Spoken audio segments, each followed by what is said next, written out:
Salam alaikum wa rahmatullahi wa barakatuh. Donc j'avais juste un petit message à dire par rapport au dialogue interreligieux, par rapport aux discussions interreligieuses qu'on retrouve dans le Coran. Et je pense que c'est un sujet très particulier. Je pense que c'est un domaine très particulier en ce que, à mon avis, le dialogue interreligieux, le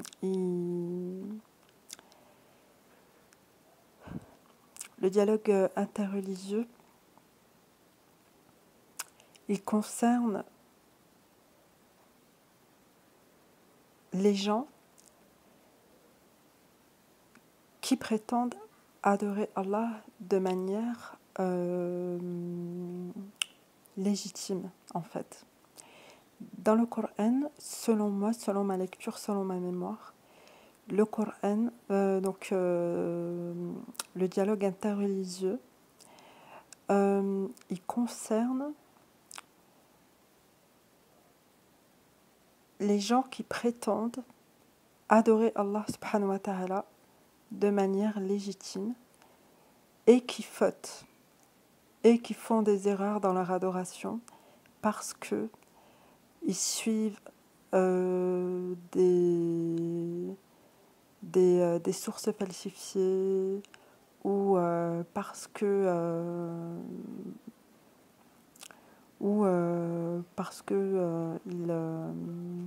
ils associent à Allah, par exemple, la Vierge Marie ou bien Isa alayhi salam, ou bien parce qu'ils se sont enflés d'orgueil et ont estimé qu'ils étaient le peuple élu, par exemple, dans le cas des Juifs. Et je pense que le dialogue interreligieux, ce qui est très important à comprendre, c'est que il n'est possible, selon moi, que sur la base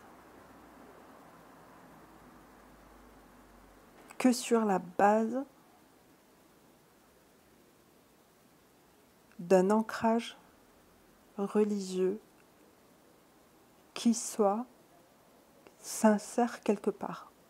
Parce que autrement, le dialogue, il ne mène nulle part. Il ne mène nulle part. Alors, je pense que le dialogue interreligieux, il est porteur d'une certaine défiance. Je pense que le dialogue interreligieux, il est porteur de... Comment dire ? Donc, il est porteur de défiance, ça c'est évident. Il est porteur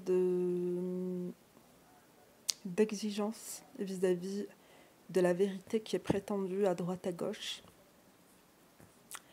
Donc, l'exigence, le défi. Quoi d'autre encore donc, par rapport au dialogue interreligieux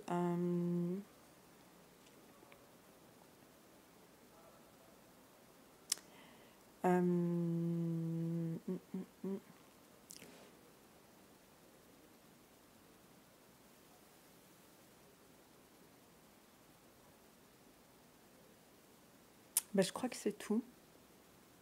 En fait, je sais pas, je suis en train de réfléchir parce qu'il est très très très très très important de garder en tête qu'Allah subhanahu wa ta'ala, il nous a exhortés au dialogue. Mais à mon avis, on ne dialogue pas avec n'importe qui. Parce que pour dialoguer, il faut une base. Il faut une base. Par exemple, on ne peut pas dialoguer avec les ignorants. Allah subhanahu wa ta'ala nous dit lorsque les ignorants s'adressent à nous de leur dire un salam et d'abréger toute discussion. Il nous dit de ne pas patauger dans les discussions frivoles qui se moquent par exemple des versets d'Allah subhanahu wa ta'ala. Et il me semble bien que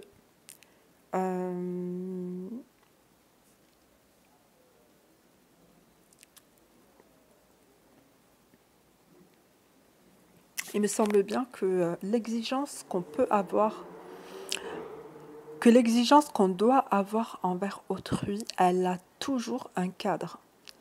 L'exigence qu'on doit avoir en dîn envers autrui, elle a toujours un cadre. Elle est jamais sans queue ni tête. Elle est jamais insensée. Par exemple, on ne peut pas exiger, je sais pas moi, on peut même pas exiger d'un polythéiste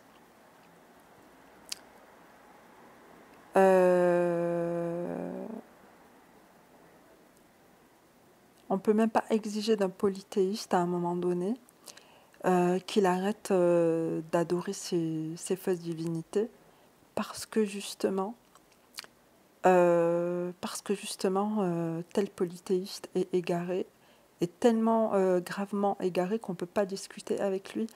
Et là, subhanahu wa ta'ala, d'ailleurs, il nous invite à être bienfaisants envers eux, afin qu'ils se rapprochent de nous et qu'ils entendent, qu'ils baignent dans une atmosphère de l'unicité et du Coran, afin qu'ils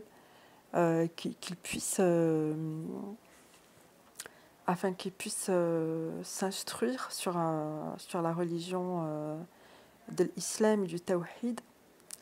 Et donc, ce que je voulais faire à travers cette petite vidéo, c'était juste poser le thème sur le thème de l'exigence qu'on peut avoir par rapport aux autres, en fait. L'exigence qu'on peut avoir par rapport aux autres, elle est réelle, elle existe, elle est légitime, mais elle est encadrée par la raison, elle est encadrée par le bon sens, elle est encadrée par le bon sens. Tu ne vas pas exiger de quelqu'un qui patauge, qui se noie, qui est égaré, de choisir la vérité. C'est pas possible. Tu peux pas exiger dans le désordre et dans l'anarchie. C'est pas possible. C'est pas comme ça que ça se passe. Et pour exiger à l'égard d'autrui, il faut avoir une base commune, c'est obligatoire. Il faut avoir une base commune et il faut que la personne, il faut que l'exigence ne soit pas disproportionnée. Par exemple, dans le dialogue avec les gens du livre, avec les gens du livre sont déjà croyants. Donc on leur demande de raisonner et on leur demande de ne pas être injuste envers celui qui les a créés. Ensuite, ça c'est quelque chose qui n'est pas démesuré. Ensuite, par rapport aux polythéistes qui adoraient les idoles à la Kaaba, encore une fois pareil, ils adoraient Allah et en plus d'adorer Allah, ils adoraient des idoles. Et ce qui fait que ça faussait leur adoration d'Allah subhanahu wa ta'ala, puisque Allah subhanahu wa ta'ala, on ne l'adore pas avec 300 autres idoles, on l'adore lui seul. Donc là encore, pareil, quand l'islam est arrivé et qu'il s'est imposé à la Mecque, c'était dans la logique absolue du culte d'Allah subhanahu wa ta'ala. Parce que les polythéistes de la Mecque avaient déjà Allah, mais il lui ajoutait des faux dieux. Et de la même manière, quand il y avait les conquêtes Quand il y avait les conquêtes, on ne forçait pas les gens à se convertir. Par contre, on imposait aux gouverneurs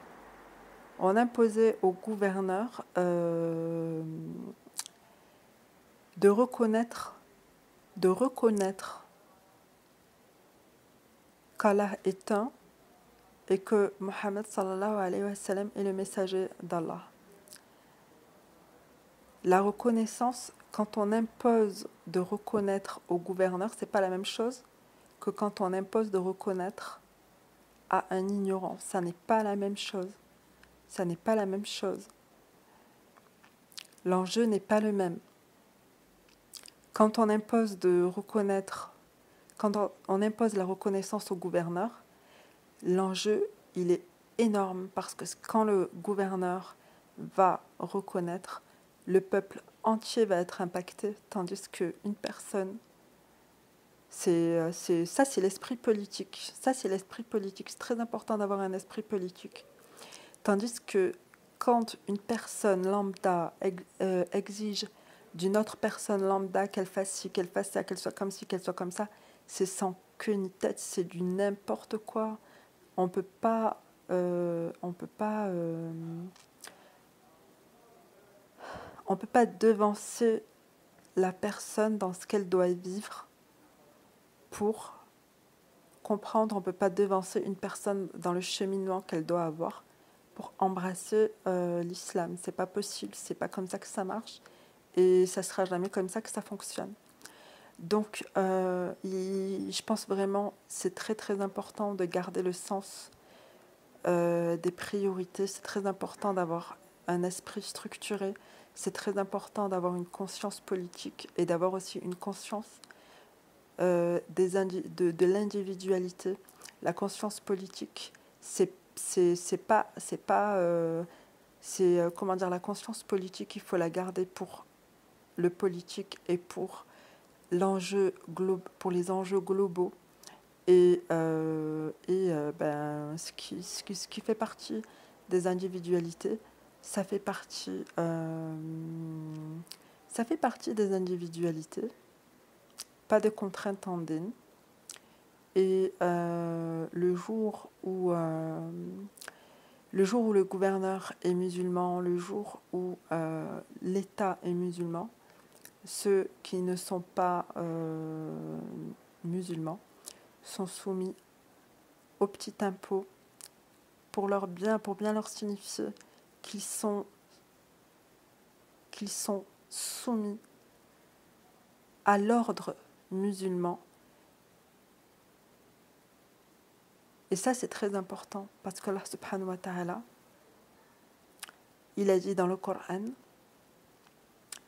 vous ordonnez le convenable et vous interdisez le blâmable, vous êtes la meilleure des communautés. Et ça, c'est très important. Le pouvoir doit appartenir à ceux qui font régner la justice, et ça, c'est normal. Donc, en islam, quand l'État devient musulman, quand le gouverneur est musulman, on ne force pas les gens à se convertir. Par contre, on leur fait payer un petit impôt symbolique qui prouve, qui leur rappelle qu'ils sont sous domination musulmane. Et ça, c'est très important. Et c'est fondamental. C'est fondamental et c'est comme ça. Donc, voilà, deuxième vidéo de la soirée. Je crois que je ne vais pas m'étaler non plus. Juste rappeler le principe, avoir une conscience politique, ne pas tout mélanger, respecter les individualités, respecter le temps qu'il faut aux gens pour comprendre, parce qu'on ne force pas les gens à comprendre. Et si on fait pression aux gens, on va les frustrer, on va les empêcher de cheminer tranquillement. Et ça va faire plus de mal que de bien. Voilà, je crois que j'ai terminé. Donc, voilà, on va dire que c'est le deuxième volet de la petite vidéo qui est parue juste avant, là. Donc, Allah a parachevé sa religion et son bienfait sur nous.